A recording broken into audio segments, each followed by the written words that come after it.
पहले पहुंच गए। नबी के प्यारे मुअज्जिन, नाम क्या है मालूम है? क्या नाम है? हजरत बिलाल। नबी के प्यारे मुअज्जिन फजर के टाइम मीनार पे चढ़कर के अजान पुकार रहे हैं, अस्सलातु खैरुम मिनन नौम। बिलाल की एक आवाज में मस्जिद नबवी खचाखच भर जाती है। नबी के जमाने में ये लाउड स्पीकर नहीं, एक आवाज में मस्जिद नबवी खचाखच भर गई। नौजवानों, मोबाइल में टाइम बर्बाद करने वालों सुनो, रात के 11 बजे तक व्हाट्सएप चलाने वालों सुनो, रात के 12 बजे तक फेसबुक चलाने वालों सुनो। आज तुम घड़ी में अलार्म लगा के सोते हो, मोबाइल में अलार्म लगा के हम और आप सोते हैं, लेकिन फजर के टाइम हमारी आंखें नहीं खुलती हैं। नबी के जमाने में अलार्म घड़ियां नहीं, नबी के जमाने में मोबाइल नहीं, बिलाल की एक आवाज में मस्जिद नबवी खचाखच भर जाया करती थी, वो भी फजर के टाइम। इस जलसे का रिजल्ट क्या निकलेगा? सुबह हमारी मस्जिद बतला दे। क्या निकलेगा? सुबह हमारी ये मस्जिद बतला दे। गौर करके सुनिए, आपके इस जामे मस्जिद के मुअज्जिन जब अजान पुकारता है, कानों में उंगलियां रख करके जब अजान पुकार रहा है, क्या अल्लाहु अकबर अल्लाहु अकबर, सबसे पहला जुमला यही है, अल्लाहु अकबर अल्लाहु अकबर। कुछ भाइयों ने कहा मौलाना यहाँ नमाज का तरीका मालूम ही नहीं है, इस पर भी बोलिएगा। किसी ने कहा वजू पर भी बोलिएगा। चलिए 1-2 मिनट टच करता जाऊंगा मैं। अल्लाहु अकबर, अगर आपसे पूछा जाए कि अजान किस लिए दी जाती है, किस लिए दी जाती है, बोलिए तो किस लिए दी जाती है अजान? जवाब यही आएगा कि मौलाना नमाज का टाइम हो गया इसीलिए ना, नमाज पढ़ने का टाइम हो गया है, जोहर का टाइम हो गया है, असर का टाइम हो गया है, मगरिब का टाइम हो गया, इसीलिए अजान दी जाती है। तो अच्छा, जब नमाज के लिए दी जाती है तो सुनिए तो, अल्लाहु अकबर, इसका माना क्या है? अल्लाह बहुत बड़ा है, अल्लाह सबसे बड़ा है, अल्लाह सबसे बड़ा। कहां नमाज की बात है? अल्लाह तो सबसे बड़ा है कहा जा रहा है। अच्छा, दूसरी चीज ले लीजिए, अशहदु अल्ला इलाहा इल्लल्लाह। अजान के ऊपर कभी आपने गौर नहीं किया? सुन के जाइए, सीख करके आज कुछ जाइए। कहीं मैं स्लो बोलूंगा, कहीं स्पीड बोलूंगा, आपको समझाने के लिए। मैं पहली बार आपके यहाँ आया हूँ, लेकिन किशनगंज में मेरे बहुत से प्रोग्राम होते हैं। सुनिए, अशहदु अल्ला इलाहा इल्लल्लाह, इसका माना है कि मैं गवाही देता हूं कि अल्लाह के अलावा कोई माबूद बरहक नहीं, कोई माबूद। कहां नमाज की बात है? आप कहते हैं नमाज के लिए अजान दी जाती है, नमाज की तो बात ही नहीं आई। अशहदु अन्ना मुहम्मदर रसूलुल्लाह, मैं इस बात की गवाही देता हूं कि मोहम्मद अल्लाह के रसूल हैं सल्लल्लाहु अलैहि वसल्लम। कहां नमाज की बात आई? 3 जुमले के बाद इसको दोबारा रिपीट किया जाता है, 2-2 मरतबा। उसके बाद कहा जा रहा है हय्या अलस सलाह, आओ नमाज के लिए। यहां नमाज की बात आ रही है, तो उससे पहले अल्लाहु अकबर, अशहदु अल्ला इलाहा इल्लल्लाह, अशहदु अन्ना मुहम्मदर रसूलुल्लाह, ये सारी चीजें क्यों कही जाती है? सुनिए, गौर करके सुनिए। आप खेत में मकई लगाए हैं, सुनिए, मकई बोए हैं, आप पानी दे रहे हैं, स्प्रे कर रहे हैं। आपके पास कपड़े की दुकान है, आप मार्केट में चले जाते हैं, कपड़े की दुकान में बैठते हैं, दिन भर आप कपड़ा बेचते हैं, रात के 8 बजे दुकान बंद करके आप घर में चले आते हैं। आप सोचते हैं दुनिया का ये दुकान मेरा सबसे बड़ा है। किशनगंज वालों सुनो सुनो, आपके मस्जिद का मुअज्जिन कहता है, ए कपड़े के दुकानदार, तुम्हारी सोच गलत है, ये दुकान बड़ी नहीं है। सुनो, अल्लाह रब्बुल आलमीन सबसे बड़ा है। आपके पास चप्पल की दुकान है, आप चप्पल बेच रहे हैं, रोजी रोटी आपकी चल रही है और आप सोच रहे हैं कि ये दुकान ही सबसे बड़ा है, तो आप गलत सोच रहे हैं। आपके मस्जिद का मुअद्दिन कह रहा है सुनो सुनो, तुम गलत सोच रहे हो। दुनिया की सारी चीजें छोटी है, ये तुम्हारी दुकान भी, ये चप्पल की दुकान भी, ये कपड़े की दुकान भी, ये सारी चीजें छोटी है। सुनो, मुअज्जिन कहता है अल्लाहु अकबर, अल्लाह रब्बुल आलमीन सबसे बड़ा है। इसीलिए कहा जाता है अल्लाहु अकबर, अल्लाह रब्बुल आलमीन सबसे बड़ा है। तो अल्लाहु अकबर, अल्लाहु अकबर कितने मर्तबा आया? 2। और इसको डबल कहा जाता है, तो 2 और 2 कितने हुए? 4। और ला इलाहा इल्लल्लाह से पहले एक फिर 2 मर्तबा कहा जाता है अल्लाहु अकबर, अल्लाहु अकबर, तो कितने हुए? 6। एक आदान में कितने मर्तबा? 6 मर्तबा कहा जाता है अल्लाह सबसे बड़ा है। ये मत सोचो कि आपका ये बिजनेस बड़ा है, ये मत सोचो आपका ये दुकान बड़ा है, ये मत सोचो आपका ये कारोबार बड़ा है। 24 घंटे में एक अदान में 6 मर्तबा, 5 मर्तबा अदान दी जाती है। 5 6 में कितने हुए? 30। 24 घंटे में 30 मर्तबा हमारे कानों में यह आवाज आती है अल्लाह बड़ा है, अल्लाह सबसे बड़ा है, अल्लाह सबसे बड़ा। कोई अगर ये कहे कि मौलाना कामयाबी तो इसी में है कि हम दुकान चलाएंगे, रोजी रोटी हमारी चल रही है, कामयाबी तो इसी में है। कौन कहता है नमाज पढ़ने में कामयाबी है? ये कौन कहता है कि मस्जिद में जाने में कामयाबी है? कामयाबी तो यहाँ है दुकान चलाने में, कामयाबी तो कारोबार करने में है, कामयाबी तो फुला फुला चीजों में है। सोचिए, आप गलत सोच रहे हैं। मुअज्जिन देखिए क्या कह रहा, हय्या अलल फलाह।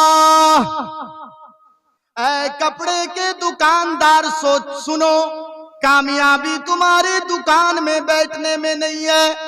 ऐ चप्पल के दुकानदार सुनो, कामयाबी चप्पल बेचने में नहीं है। मकई में पानी देने वालों सुनो, कामयाबी मकई में पानी देने में नहीं है। मुअज्जिन कहता है हय्या अलल फलाह, आओ मस्जिद में आने में तुम्हारी कामयाबी है। यहां तुम सक्सेसफुल होगे, दुकान में बैठने से तुम सक्सेसफुल नहीं होगे, यहां तुम्हारी कामयाबी है। तो हय्या अलल फलाह कितनी बार कहा जाता है? कितने? 2 मर्तबा कहा जाता है ना एक अजान में। तो 5 अजान में कितने हुए? कितने हुए? 10 मर्तबा कहा जा रहा है कामयाबी इसमें है, इसमें आइए। तो 30 और 10 कितने हुए? कितने? 40। एक चीज और दिखाऊंगा। आप अब सवाल करेंगे मौलाना कहां नमाज के लिए बुलाया जा रहा है? नमाज के लिए बुलाने जाएंगे तब ना हम नमाज पढ़ने जाएंगे, नमाज के लिए कोई बुला ही नहीं रहा। सुनो किशनगंज वालों, पबना पुल के करीब रहने वालों, अरीब करीब से आने वालों, सुनो मुअद्दिन कानों में उंगलियां डाल करके बाबा से बुलंद पुकार कर कहता है हय्या अलस सलाह, आओ नमाज के लिए, हय्या अलस सलाह, आओ नमाज के लिए।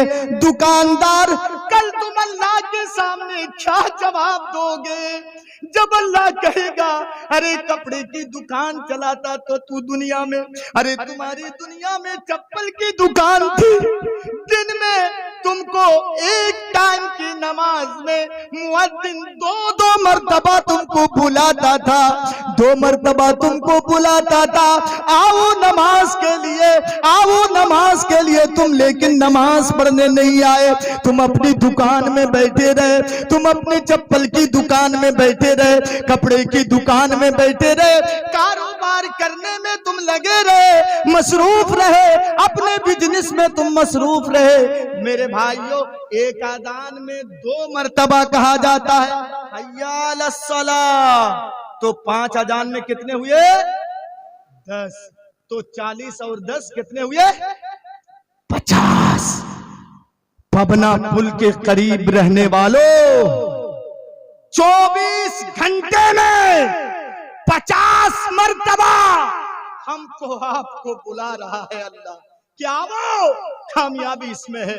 कितना बड़ा बदनसीब वो इंसान होगा कि 50 मर्तबा बुलाने के बावजूद भी जो मस्जिद में हाजिरी ना दे, वो कितना बड़ा बदनसीब है। मेरे भाइयों, मगरिब के बाद से लेकर के अब तक, और मेरे बाद और एक मौलाना है, खालिस कुरान और हदीस की बातें हो रही हैं, लेकिन पता नहीं कैसे हम बदल नहीं रहे। हमारा दिल पिघलता ही नहीं। नबी के जमाने में उठा करके देखेंगे, हम कहते हैं मोमिन हैं, मुसलमान है, नमाज पढ़ने जा रहे हैं, जुमा के दिन अगली सब में हम बैठते हैं, मुसलमान है। नहीं, कुरान की आयत देखिए, कौन मोमिन है, कौन मुसलमान है। मैं एक एक पढ़ता जा रहा हूं, आप गौर करके सुनिएगा। मोमिन कौन है, मुसलमान कौन है, फैसला आप लोगों को करना पड़ेगा, फैसला मैं नहीं करूंगा। अल्लाह ने आपको दिमाग दिया है, अच्छी बुरी चीजें आप तमीज कर सकते हैं, ये क्यों फैसला नहीं कर पाएंगे? चलिए मैं कुरान की आयत पढ़ रहा हूँ, दिल थाम के बैठिए, सांस रोकिए, एक एक कुरान की आयत में पढ़ रहा हूँ, सुनिए। इन्नमल मुमिनून अल्लज़ीना इज़ा ज़ुकिरल्लाहु वजिलत कुलूबुहुम। मोमिन वो है जब मोमिन के सामने गाय का गोश्त खा करके अपने आप को मोमिन कहने वालों, सुनो अल्लाह क्या कहता है। मोमिन वो है जब मोमिन के सामने अल्लाह का नाम आए तो मोमिन का दिल मारे डर के कांपने लगे, लरक जाए। मोमिन का दिल लरक जाता है अल्लाह का नाम सुनने के बाद। ये मोमिन की पहली निशानी है, पहली निशानी। बताइए तो अल्लाह का नाम सुनने के बाद कितने लोगों का दिल डरता है? नमाज की बात नहीं है, अरे छोड़ो नमाज की बात, रोजे की बात छोड़ो, ज़कात की बात छोड़ो, हज की बात छोड़ो, सारी चीजें छोड़ो, सिर्फ अल्लाह, अल्लाह का नाम सुनने के बाद कितने लोगों का दिल लरसता है, कांपता है? नहीं। आपके बगल में कोई चौक है, चाय की दुकान है बगल में, है क्या? अच्छा, कितने लोग चाय पीते हैं? हाथ उठाइए तो, कितने लोग चाय पीते हैं? अरे मैं चंदा नहीं लूंगा, डरिए नहीं। चाय पीते हैं कि नहीं ठंडी के मौसम में? हाथ उठाइए तो कितने लोग चाय पीते हैं? अल्लाहु अकबर, माशाअल्लाह। हाथ नीचे कीजिए। देखिए, दुकान में अक्सर बेशतर किस चीज की कैसी बातें होती हैं वो मैं आपको दिखा रहा हूं।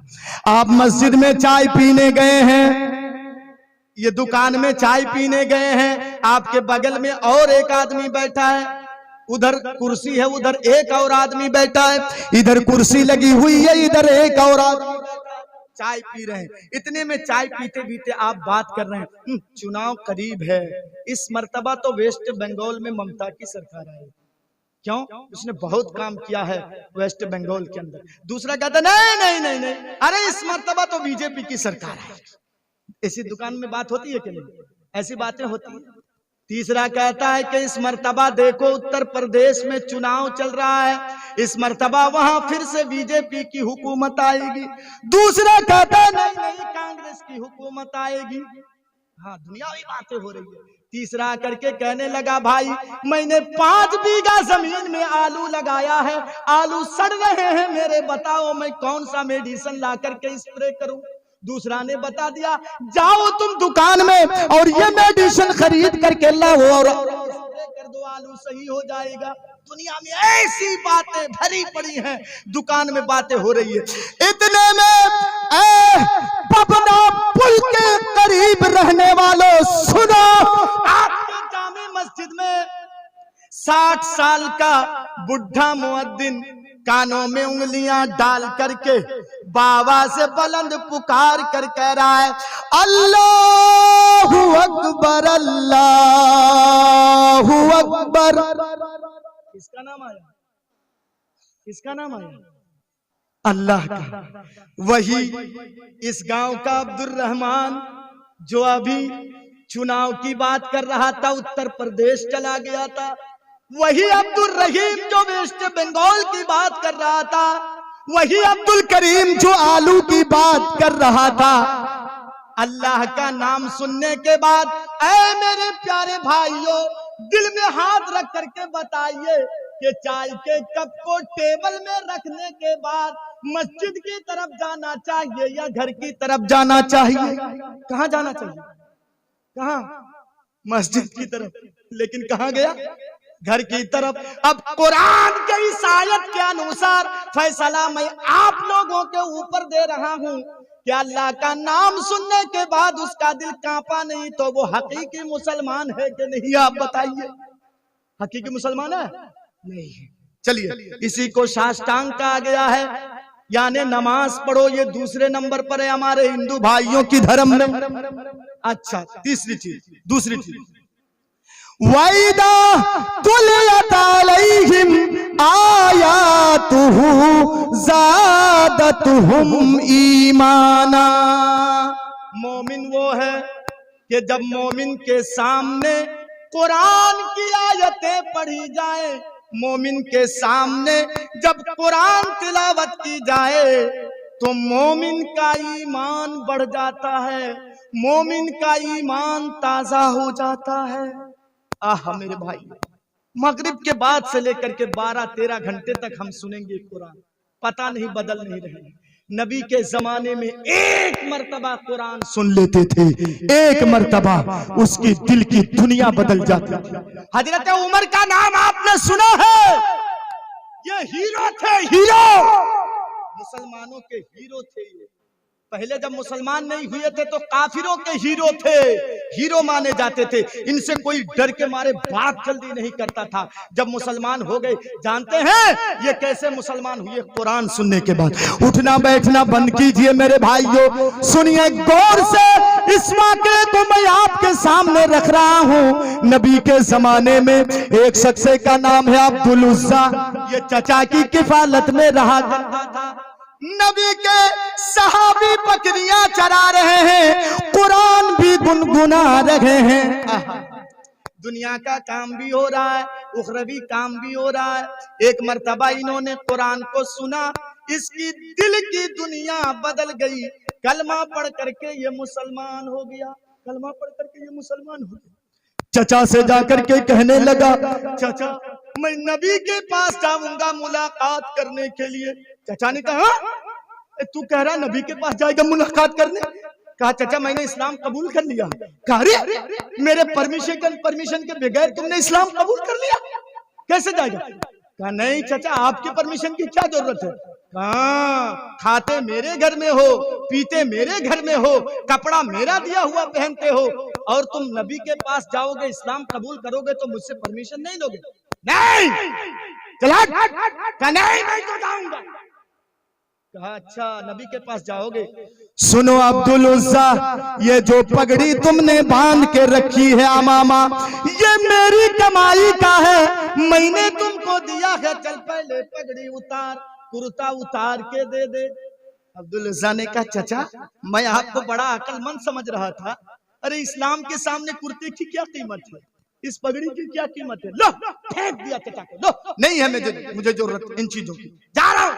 रुको, खामोश रहो, पूरे जिस्म में देखो, मैं तुमको मोहलत दे रहा हूं, एक चीज बाकी है, इज़ार। इज़ार समझते हैं ना? लुंगी। सुनो, अगर तुमने मुहम्मदुर रसूलुल्लाह के दीन को ठुकरा दिया तो ये सारी चीजें वापस दे दूंगा, लेकिन सुनो, अगर तुमने नबी के दीन को नहीं ठुकराया तो ये लुंगी भी मैं तुमसे छीन लूंगा, ये लुंगी भी छीन लूंगा मैं तुमसे।